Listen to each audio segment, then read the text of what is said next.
Welcome back to another episode of Fire Trail, the show that's all about helping you achieve financial independence and retire early. I'm your host, Xiao Yu, and today we're diving into a recent development that could reshape the way we think about the 529 accounts and retirement savings. 529 accounts have long been a go-to method for families to save for their children's education. But did you know there's a new twist that might allow you to leverage those funds for retirement? I'm talking about the provision in the Secure 2.0 Act, and we'll explore how it works. Starting in 2024, the Secure Act introduces the option to roll unused 529 assets into the account beneficiary's Roth IRA. This could be a game changer, especially for those worried about excess funds in a 529 plan if the intended beneficiary doesn't use them for education.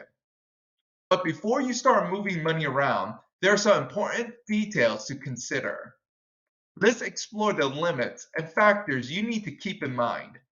First off, there's a 15-year ownership requirement for the 529, and contributions made in the last 5 years before distributions start are ineligible for a tax-free rollover. Plus, there's an annual limit tied to Roth IRA contribution limit, which in 2023 stands at 6,500. Another crucial factor is ownership. The beneficiary of the 529 must be the owner of the Roth IRA, and they need to have earned income equal to the rollover amount.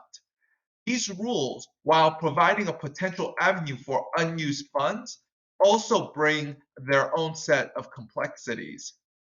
So, before you start earmarking 35,000 in your 529 accounts, consider these limitations.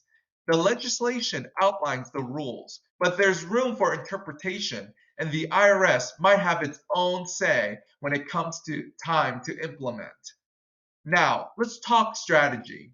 Before making any moves, it's crucial to consult with a planning professional. If you already have a 529 plan, hold off on changes until 2024 and wait for more clarity on lifetime contribution amounts and the 15-year holding period. And if you're considering opening a 529 for your children, think about funding different accounts for each child.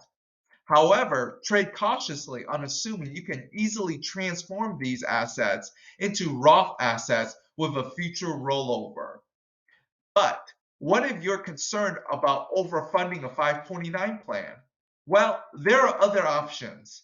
Parents can switch beneficiaries, use funds for qualifying educational purposes, pay off student loans, or withdraw penalty free for tax free scholarships.